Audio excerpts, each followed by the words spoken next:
see this. Yeah, I'm seeing live on Facebook. Meeting is now streaming live on Facebook. Perfect. Awesome. I am still learning how to be that tech savvy girl. I'm getting there. So thank you so much, y'all. I am super excited for two reasons.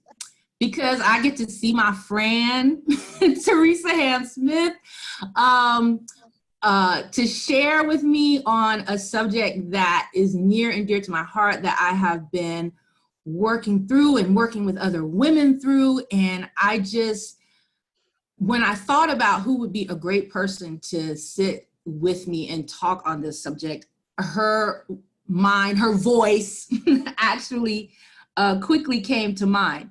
And so I'm just so happy that she agreed to come on this afternoon. So welcome, Theresa Hamm-Smith. Thank you, beloved friend. Thank you. Thank you. And I think, Theresa, how long have we known each other? It seems like. Wow. Well, my son is 16 and we met when just before he turned 2. Wow. So almost. Yeah, we've known each other a while through babies and all sorts of things. All sorts of stuff. And so we go way back. So way back. This formal somewhat, but if it goes left, because we are sisters and friends, just we sister girls. Well, listen, I am again just so grateful that you agreed to come on and talk to me about this. And everybody out there who's joining us, thank you so much. I felt like this was a subject that was timely for a number of reasons.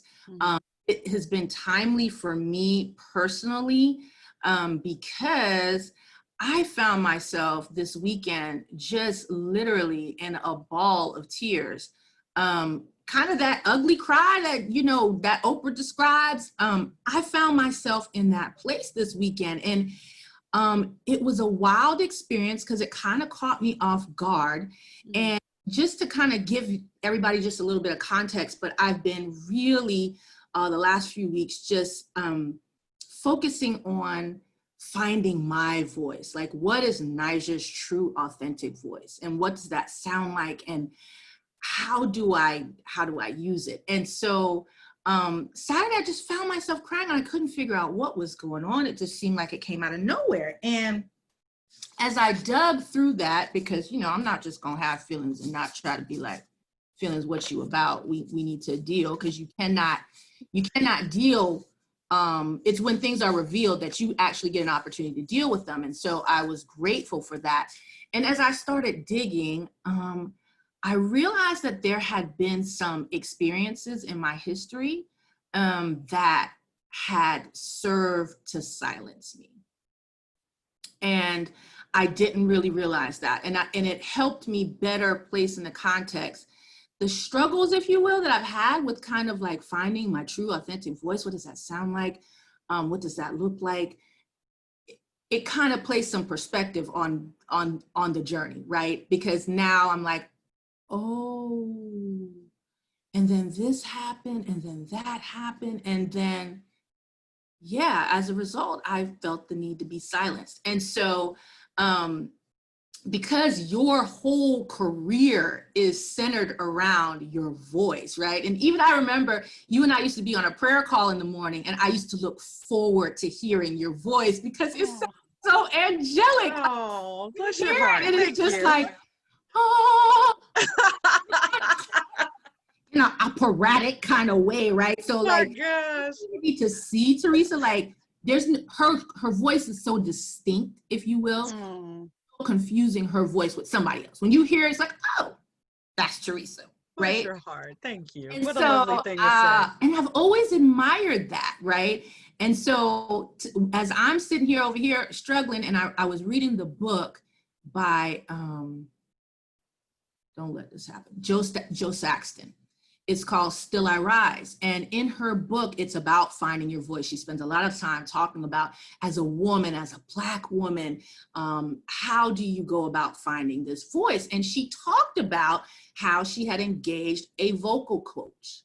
And I was like, oh, I need to talk to my vocal coach friend extraordinaire because maybe she can shed some light on this for me. So again, thank you. All right, so let me tell you, as I was journaling and processing through this, I kind of came up with 3 reasons as I think back on the multiple experiences I have of my voice being silenced. I came to conclude that there were like 3 reasons that people or situations silenced my voice. And feel free to add anything if you think of anything as I'm saying this. But the first one that came to mind was out of convenience.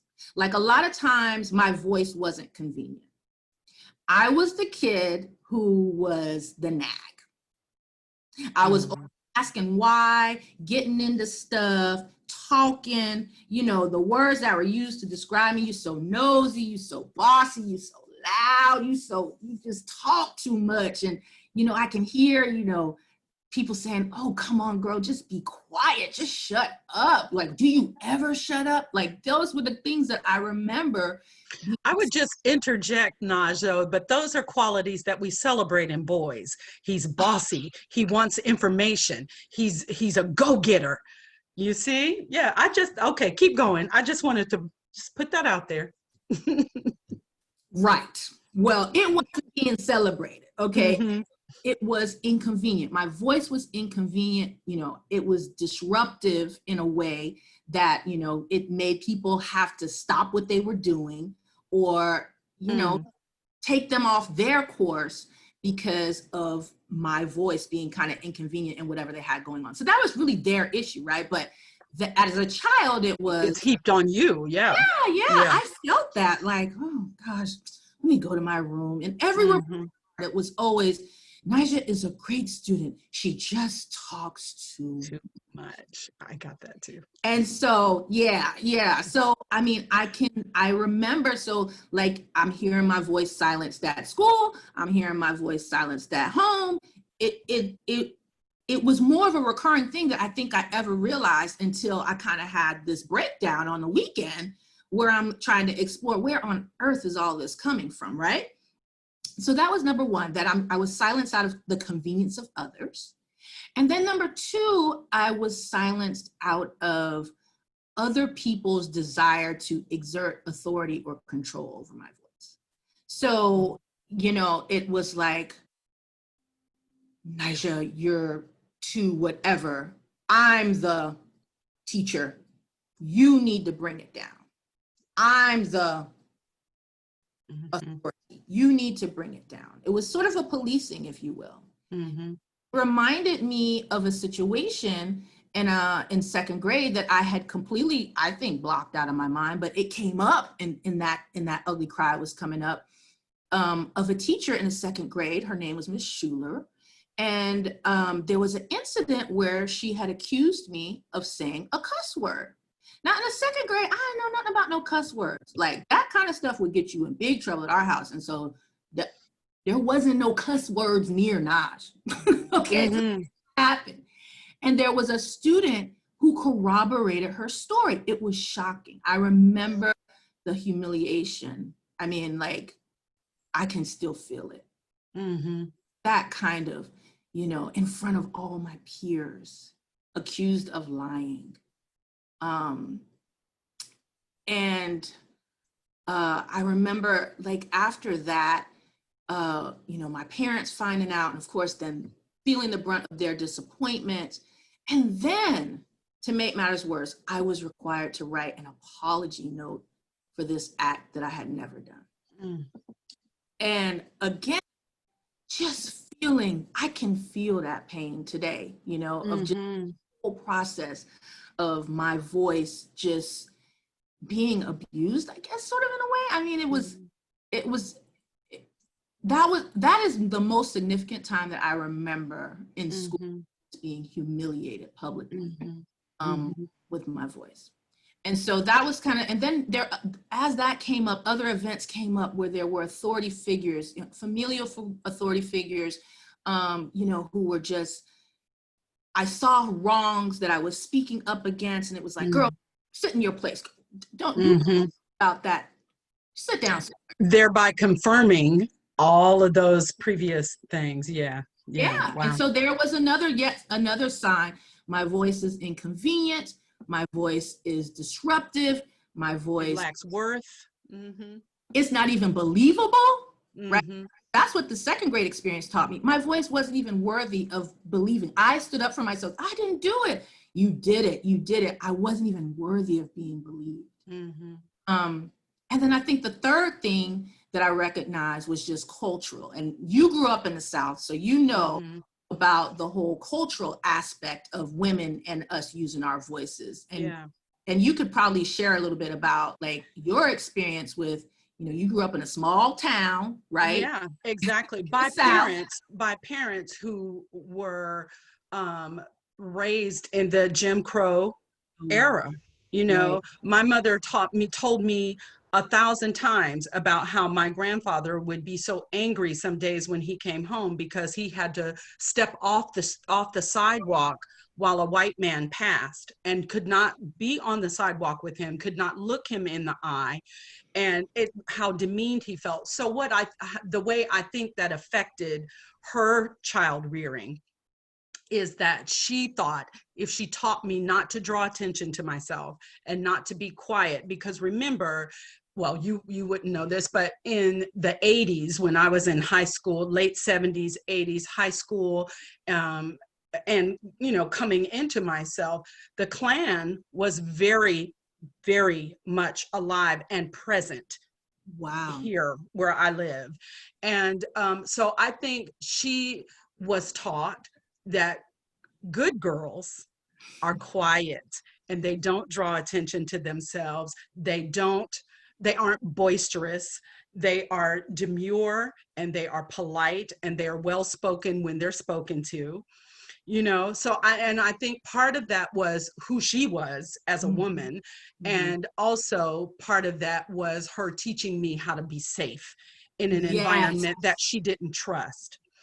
And then from my father's perspective, I have to preface all this with saying that I was a loved, treasured, Oh adored yeah. child. Absolutely. Yeah. But my father clearly saw my gigantic heart and the Mhm. kindness and love that I have always exuded as a weakness. And Mhm. so he taught me that I was just going to be taken advantage of. I wouldn't know how to speak for myself. I wouldn't know how to take care of myself. So thank God I had him for a dad, because he was going to take good care of me. And then hopefully I would marry well after Oh he my wasn't able goodness. to. And then Right. I'd be good. I'd be safe. And then some man would be able to protect you with his voice. Yeah, and God forbid I married badly, then that man was just going to take everything from me and I'd be left with nothing. Exactly. Oh, So that's a heavy burden you carrying yeah, on. so I had a lot to fish through Yeah. as I matured and grew as a woman and then as an artist, because here I have this voice in my ear saying we don't draw attention to ourselves. We are polite and quiet and well spoken. But then I have this opera singer desire.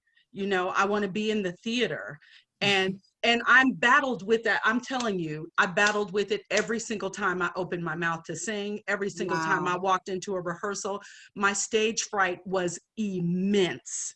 Wow. Immense. And I struggled with it in auditions, being judged, that feeling of being judged. And you had to audition in order to get jobs. And there was no doubt I could sing. No doubt. No doubt. I could sing circles around many people that I came in contact with, but they had bigger balls than I had. Mm. And it took me some time to reconcile that and to find the validity in my voice and to stop those tapes that we all have.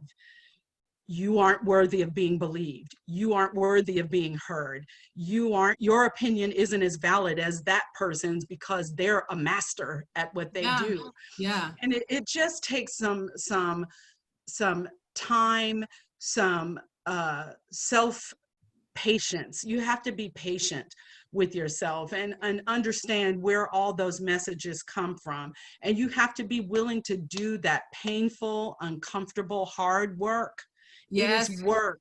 And that's really kind of, where I would love to see our conversation just pivot a little bit into kind of what that work looks like. First of all, I pray that any woman that's listening to this is validated in knowing that you are not alone in feeling like you don't have something to say, or that you're not going to be believed, or that your voice is unworthy, because, both Every Theresa, voice is worthy. Every yeah, voice is worthy. absolutely. Even the But see, stupid ones, they have something to teach too. Every voice is absolutely, worthy. absolutely. But Mm. I am shocked, and it really kind of shocked me, honestly, this weekend, to have those voices from childhood Mm-hmm. like come up in the way that they did, and understanding that those voices that we heard growing up are Mm-hmm. voices that a lot of times speak to us as adults. And so Yeah, they don't go away. They they don't go don't. And away. so a lot of times I want to spend in my time with my clients trying to get us to go back to the voice before. Because, see, when I go back and I look and I say, Naja, you were talkative, you were loud, you were nosy, you were all these quote unquote negative things, that as I reframe them, because, now doing what I do, that's what I'm like, no, I wasn't nosy. I was curious, Mm-hmm. intellectually curious, and other people were unable to handle my curiosity, Exactly. answers for what I was curious about. Exactly. That when I was bossy, that I was a leader, and other people felt threatened by my leadership. Mm-hmm. About them, that wasn't about me, right? Mm-hmm. And so when I got all those remarks on my report card saying you talk too much, really what I have reframed that as, I had something to say, that God placed things in me to be said, not to be silent. Mm-hmm. Mm-hmm. And so I think that for me, first step was first identifying, where did this garbage come from, right? The fears of the other people, the fears that they didn't know how to handle all They these things you're bringing to the table. Yeah, they didn't know. They did the best they could, probably absolutely, had. They just absolutely. didn't know. It Yeah, was like a shock, like, yeah, all right, you got this yeah. loud baby. Yeah, I'm sure if I had the opportunity to speak to my mother today and say, boy, so many of those things that you told me instilled such gigantic fear in me and paralyzed me, it Mm. would break her heart, Oh, because that was absolutely. never her Never the intention. intention. Absolutely. Her Absolutely. intention was for me to be safe and to be Yep. smart. but Absolutely. but that's then when you have to take responsibility as your own person, as an adult, and you have to then say, okay, here's what I got.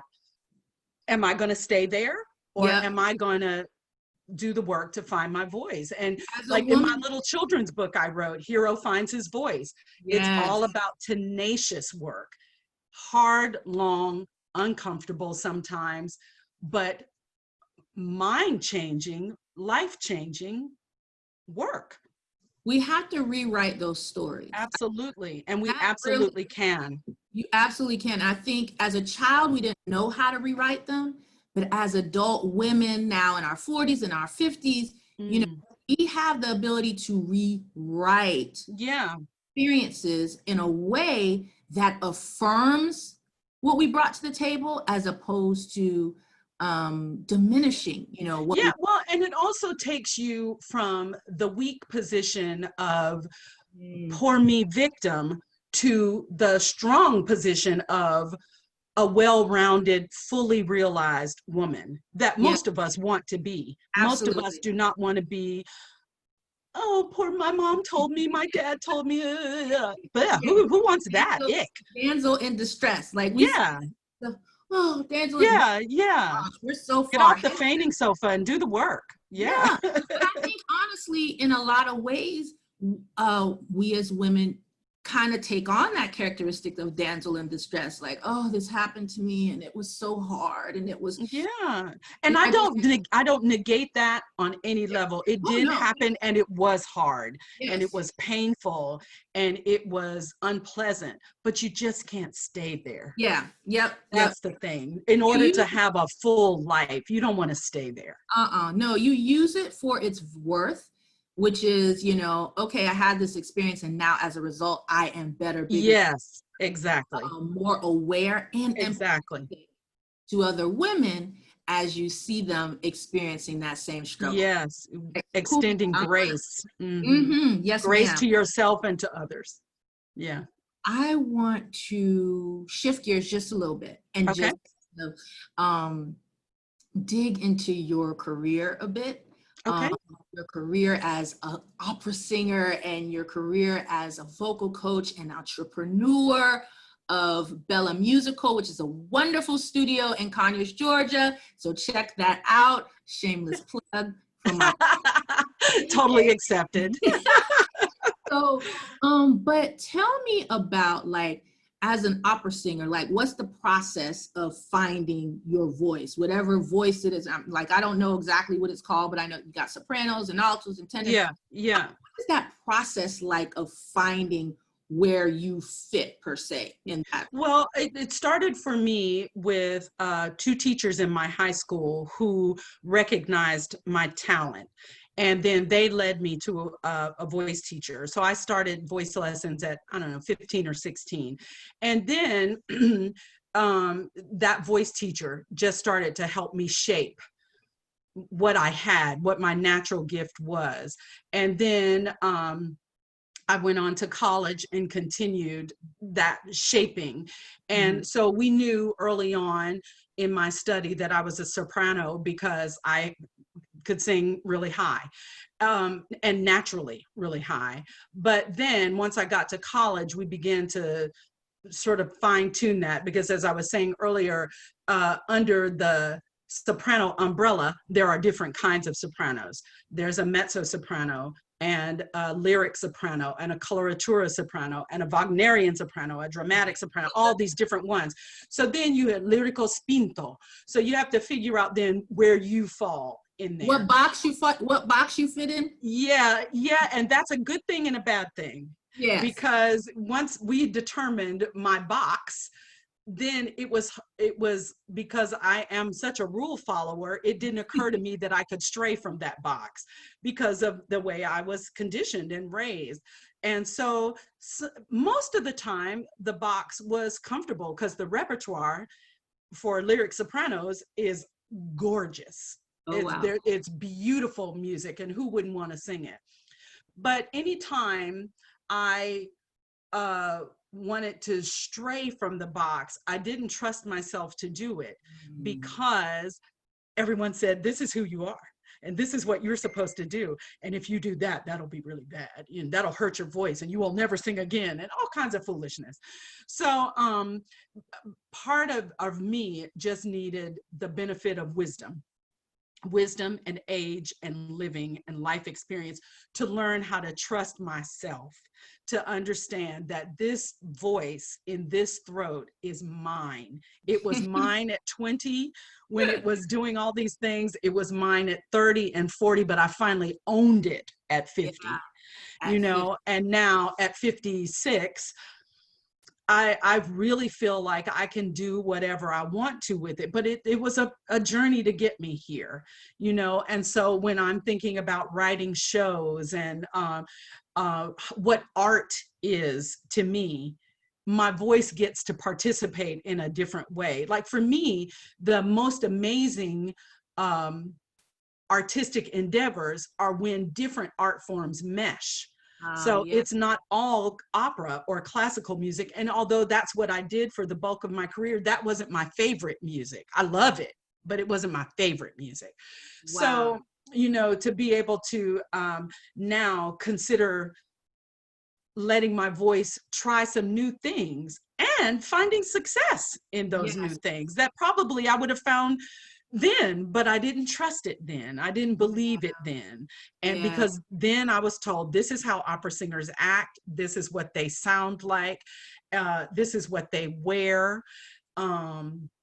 I remember putting on an outfit one time thinking, this looks like an old lady's dress, but that's how opera singers dressed. So You that's are what. the one and only opera singer I've ever met, my first. And so I did have some ideas. Yeah. Well, I And have tons of opera singer friends, and they're all cool and funky and very yeah, you fashionable. didn't And fit it. You didn't fit yeah, my yeah. idea because I saw the big dress with the poofy thing and all of that. And I was like, I don't think Theresa will wear that, but okay. Right. And there is a, I have that very glamour thing, but my version now is much more authentic than Yeah. than Yeah. I allowed it to be in my 20s and 30s, because I just didn't trust, in my 40s even, didn't trust it. Didn't Yeah. trust And I feel like that's where I am. It's just like, okay, now I'm learning, right? And even through my coaching, having women talk about, like you said, you found what was your favorite, right? And you didn't know what your favorite was. You knew what you were talented as, right? Mm-hmm. You didn't know like what you were passionate about. And Mm-hmm. be able to make that shift. That's really the space where I feel like a lot of us get lost. We get lost Mm-hmm. between, I've been so great and I've been so acclaimed in this area, in this block, in this square. And so getting out of that, it requires so much effort on our part. It does, because you have those voices telling you, if you do it, Yep. if you do it, Yep. bad things will happen, Bad things. And I remember like it was in middle school that I started believing it. Like when I was in elementary school, people would tell me to shut up and I'd be quiet for like 2 seconds. And the next thing you know, I'm talking all over again. And it's like, did we just tell you? It's like, I didn't even. Yeah, yeah. But by middle school, I remember the conversation with the middle school teacher where they told my mom, well, she doesn't speak up in class, and you need to really encourage her to ask questions if she doesn't understand, because my grades were starting to not be where they had been, because I had started to believe it. Do you remember when you started to believe it, like where like it really is like, you know what, they were right. I need to be quiet because it gets. Yeah, just I think it's kind of always been there for me. And then just those life experiences, like in high school, I won a full tuition 4-year scholarship to college. And a teacher who had advocated for African American students and created programs at our school just for us because we were being left out of everything else, called my mother and said, don't let her receive this scholarship. Don't let her take this scholarship because she will not be able to compete. She will not be able, her voice is not that good. And my mother, thank God, my mother was like, okay, so what? So I felt like she might be right, but I have to press through. So I pressed through and I got to college, and I just think he was evil. A professor, I took 3 classes from him one summer, and he said, if you stay at this school as a vocal performance major, I'm going to fail you in all 3 of these classes. But if you change your major and you're no longer a vocal performance major, or you leave school altogether, I'll pass you in the classes. So for me, I mean, the reason I was able to go to this school was because of this full tuition scholarship. And it just shattered me. It shattered me. I came unhinged, and I tried to harm myself, and I did not know what to do. And that voice was screaming in my head, you are not worthy. You are not worthy. Look at this. Look what you've created. Look what you've created. This man said this man told me I was a failure as a musician and a human being, and there was no place for me in the world of music. There were plenty of other respectable professions I could choose. Go be a nurse. That's what he said to me. And I was shattered. I didn't know what to do with that. But after my dear friend, if she's watching, Becky, took me home with her, and her father and mother loved on me, and we came through it. But that little thing again said, this is really hard. You have to push through. You have to push through. But I pushed through with yet another layer of self-doubt, and yet another layer of weight, So, I mean, and all along, I had a coach at the Metropolitan Opera who told me, well, you sing beautifully, but you sound like a white woman from Peoria. And just all those layers of things, that people say and do that I ingested. And I know people who would have been like, you know what, dude?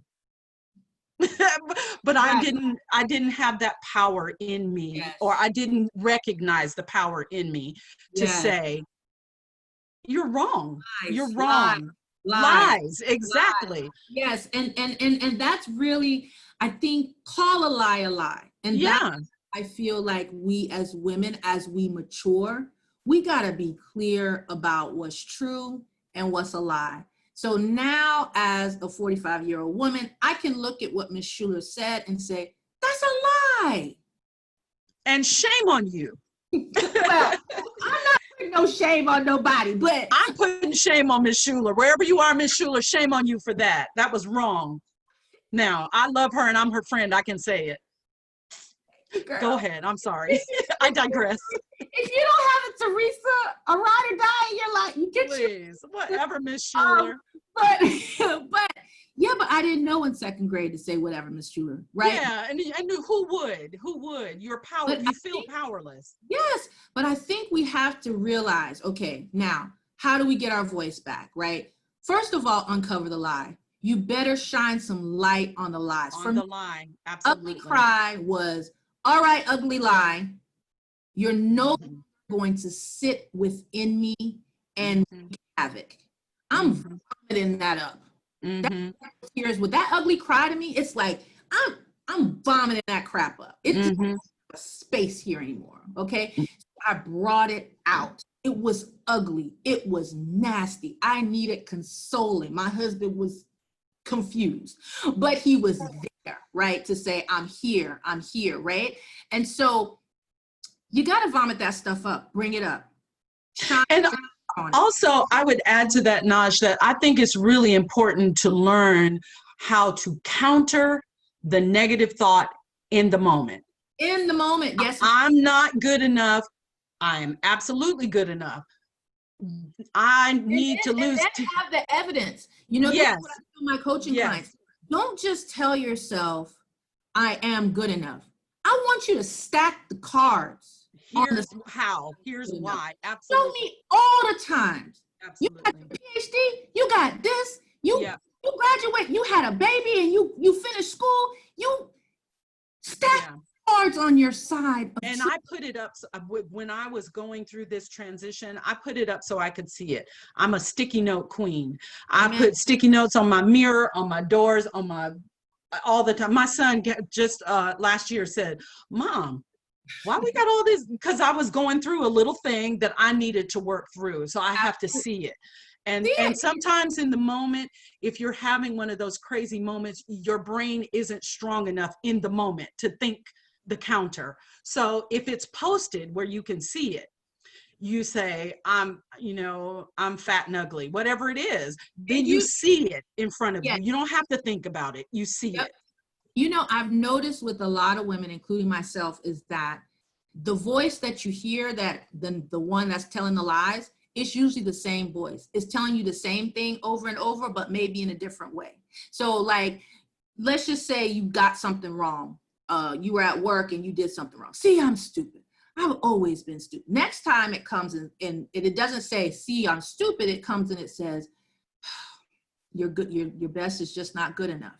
But it's still the same lie. It's Yeah, an yeah, just iteration in of, a new package. right? Hmm. So it's Hmm. important. What I tell my coaching clients is keep a log of every negative thought that you've said to yourself during the week.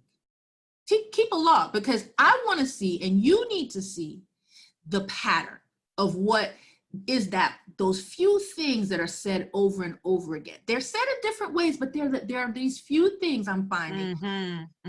Oh, that's good. That's good. So then now your sticky notes, right? They're real targeted, because you're like, wait, this week, 8 times I told myself I was stupid. So now we on the sticky notes, I'm not stupid, and we're gonna have examples, 8 Yeah, examples yeah, that you were smart and you did the thing. yeah, yeah. So I think that we gotta, it can be painful, and it is painful, and I didn't enjoy crying. But when I tell you I am lighter, that Absolutely. Absolutely. you don't even need to fight What with does shit. it tell us? Joy comes in the morning. The Man, sun shines after the storm. I mean, it's true. And nothing, we know, we've heard it and we know it. Nothing worthwhile just glides in. You have to want it and you have to work for it yeah, and make it happen yeah, and develop tenacity and a work ethic for your mental well-being and emotional well-being the way you have for your job. absolutely. It is Mhm.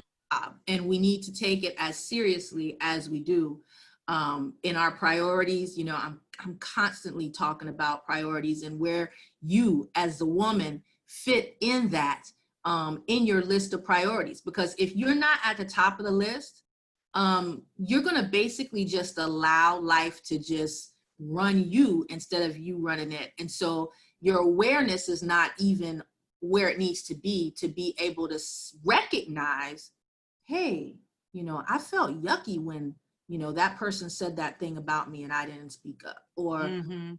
situation happened and I didn't say anything, or when that person kind of made a joke and was like, oh, well, nah, that's just how she is. And it was kind of a slight and I didn't like it. And then, but so we have to do that work so that when those incidences arise, we can Absolutely. say, no, that's a lie. Yeah, you're empowered in the moment. Yeah, yeah, And here's the reason why. And it's a yeah, process. I tell my clients, it's a practice. absolutely. Practice Yeah, rejecting those lies, right? You absolutely. practice putting together the evidence. You take time to put your supporting cases together and your documentation and your evidence that says that's not true. And So, knowing that I mean, it seems daunting and it seems like a lot, but you're worth the time because yeah, the woman that you want to be comes through all of that stuff. I've often thought about the woman that I want to be, and yeah, am I her? And if yeah, I'm not her, what's keeping me from her? So yes, that's how I identified my work. This is yeah, who I want to be. And now what's standing between me and that? And that helped me kind of that's narrow so it good. down. That's so Like, good. this is the work I need to do to get there. I think that is just so on point, because even in me doing this work, I think I was talking to you before we started recording about, I feel like I found my voice as a writer. It's clear. I understand it. It's raw. It's authentic. It's very vivid. I take it with me into that pain. It's often dealing with pain when I write. I found that voice as a dancer. I feel like I can just hurl my heart and soul out on the dance floor and you will feel that thing. And so now as I speak, right, because I believe that, the Lord has given us many talents and he's looking for us to deliver a return on all of them, not just some of them. And I believe that one of the gifts that he gave me was the gift to speak. And so now I'm figuring out, okay, Naj, what do you do with that talent? How is that talent best utilized for his glory? How is that talent best brought forth in a way that is true to the divine way that I have been created, completely different from anybody else? And it's funny because in the past, when people would make little comments about, oh, Naj, you're this or you're that, it used to irritate me like, oh, you know, that's such a negative thing. But now I'm like, you're right. That's how God made me different. I know now that he didn't make me like everybody else. Yeah, and that's good. Right. We're all individual works of art. Absolutely. Oh, I like that. Yes, absolutely. We're all individual works of art. Okay. I don't want the Yeah. conversation to end because it's been so good. But I feel like, okay, you and I were talking yesterday about, you know, when you get artists who come into your studio and you can tell that there's something in there, that they have a voice, that it's probably a good voice, but they don't believe A, it's a good voice. They B, don't know what the voice is.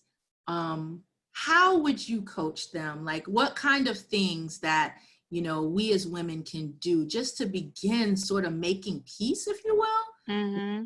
the voice that we've been given? Mm-hmm. Well, one of the great part of my jobs, I would say equally important to teaching singing and vocal technique and all of that, is confidence building and teaching confidence. So I find that particularly with my female students, they aren't accustomed to hearing their voices, and particularly teenagers, because now they don't really talk, they text. So they aren't even used to hearing themselves make sound. So we start first with breathing, always connecting the body to breathing, deep breathing, and just feeling the sensation of the body filling up with air and releasing air in sort of a rhythmic way. We talk about posture. How do you stand that makes you feel strong? Oh, I can't think of the name of the TED Talk, but there's a TED Talk that I just saw it last week and it was talking about, you know, you supposed to sit in the power stances. Yes, yes. yes, yes. So we do that. And then we talk about, now let's find your unique power stance, because what feels strong for me may not feel strong for you. So we talk about, like I always say, when I can't really, you can't see my feet, but when I'm singing something that I'm very comfortable with, my feet are always side by side. If I feel like I'm singing something that's really going to challenge me, my feet do this. I take on a more like warrior position. So we talk about that for the student, and what feels organic Easy to and stop. natural. Yo, like, say what? Now, see, I just learned something I did not know. You can't see my feet generally because I'm in a gown. Right. What? But yeah, so my body language changes if I'm going Girl, to battle. I need a session. You got to show me what's my power stance. Exactly. We would have to determine that, right? Where do you feel strong and powerful? Then we connect that to your breathing. Then we start making sound. And generally that's an organized vocalizing. But sometimes particularly girls, again, just they don't want to make sound. So we just start with simple stuff like, woo! Woo! And we just get higher and higher and lower. So you hear all the parts of your voice. I'll say, sing like a man. Sing like a cat. Whatever that is for you, how you interpret it. And there is no wrong answer except not to make sound. That's the only thing I will not allow. You can't just stand there and say nothing. But what it does is it lets them hear their voice, and it also says my interpretation of this thing is valid. You know, because if I think a cat sounds like this and you think a cat sounds like that, who's to say either is wrong? You know, and that's coming from a person who, as a singer, heard over and over that her interpretation of a phrase or an aria was not right. No, that wasn't right. That's not right. You do it this way. I know. So I encourage that from lesson 1 with my students to your interpretations have validity. And Wow. now I might have, as the teacher and the more learned person, I might have to tweak that a little bit, but I'm not going to stamp it out unless it's just like off the charts wrong. Right. Wow. Oh my gosh. Like there was just so much in that. Like, okay, I feel like I need a session.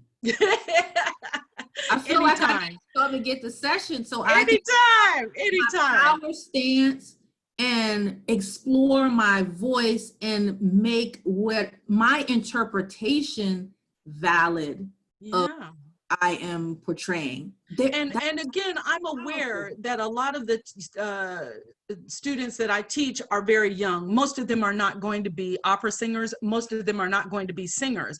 But what I teach them vocally and mentally, they can take into public speaking. They can take into being the CEO of a company and holding board meetings. They can take into a classroom being a teacher. They can take into a pulpit being a preacher. So Girl, they the can take it into their relationship with their friends and set a boundary. exactly. Look at that. Look at that. What a Yeah. novel idea. You got Yeah. Yeah. a voice and you can take Yeah. a stand and stand in And that. I validate my own voice, so I'm going to require you to respect my voice. Yes. All right, listen here. Girl, This conversation. this is good stuff. Okay, so listen, based on what you said, I feel like every kid needs to do some voice lessons. Well, come on to Bella Musica. I would And love that's exactly what I was going to say because it's about way more than singing. Absolutely. Way more You than come singing. into the Yeah. studio to learn how to sing. Yeah. You Yeah. going to find your voice. Yeah. We use singing as the vehicle. Right. And all my students are required to sing classical music and musical theater, whatever else they want to sing. But even that, mastering a song in a foreign language, the confidence that I see from where they start, they're like, oh, there's no way, I don't know anything about Italian. Oh. Right. And Right. then when they do it and perform it, Right. and their parents are going, oh my gosh, and their friends are going, oh my gosh, Right. that builds their confidence. So just tackling something you didn't know you could do, but because you bothered to work hard at it and give it a Yeah. try, you see, oh, this is Yeah. doable. Yeah. And that exploration process, Yeah, for sure. giving yourself the freedom to For sure. For your sure. voice. Your voice. I really feel like, oh my goodness. Okay, so Theresa, tell everybody where you are so people can find you, and we can start at a young age with these Absolutely. young men learning how to find their voice, their power stance, their validity in their voice and exploration. Tell them how they can find you. All right. Well, my studio is Bella Musica Music Studio. You can find us on Facebook, or you can go to my website, bellamusica.vpweb.com, or you can call me. You can find the number on Facebook. And I'm in Conyers, Georgia, at 903 Commercial Street. Wow. Wow. I literally, you took my breath away. It just, in terms of just understanding, I got some stuff I can practice now at the house. Yeah. Yeah. And I would also add, if people want to just start the conversation with their little ones, my first book, Hero Finds His Voice, can be purchased on Amazon. I'll throw that out there too, shameless plug. Absolutely. Absolutely. I think that that's awesome. And I'm going to figure out how I can put all that under this Facebook Live when I post it, when I figure it out. I want all my friends to find you, even though I want to keep you to myself. Oh, you're very sweet. Thank you, Naj. Thank you for letting me share you with everybody else. Oh, my pleasure. This was just so insightful. And I am just prayerful that women who are out here who feel like they've lost their voice, that you are encouraged. Encouraged. Amen. That you are recognize that you're not alone, that we're here raising our hands to say, amen, a journey to finding our voice, that your experiences that you've had that may have stripped your voice away or made you feel less confident and validated in your voice, that those experiences were just that, experiences, but you have the opportunity to rewrite what Yeah. that experience means to you. And I would just add to that, because all of our voices are unique, your voice is needed, because there are things you can say and you offer and you bring to the table that nobody else can, because they don't have your thing. So bring us your voice. Your voice. We want to hear it. Yes. And you're absolutely right. You know, we have a place out here in the world. Yes. There are women out here who need to hear our voices, maybe even men, young men. It doesn't Yes. Yes. voice, like Absolutely. Theresa said, it's needed. And so the work is worth it, right? Because if God placed that need that for you in this world, it's worth the work to find that voice Yes. so that others and yourself can find healing, hope, inspiration, encouragement, all of the good stuff Mhm. found right in your voice. So Wow. thank you so much, Theresa. It's been amazing. Absolutely. Thank you. Girl, we've been talking for over an hour. I haven't done an hour Facebook Live since never. Today, o'clock is the first day that I did an over hour Facebook Live. And it didn't feel like an hour. I enjoyed every second of it. And I Absolutely. Thank you for inviting me to join you. I appreciate it. absolutely, now I got to figure out how to get us off Facebook Live. So bear with us. Thank you, everybody.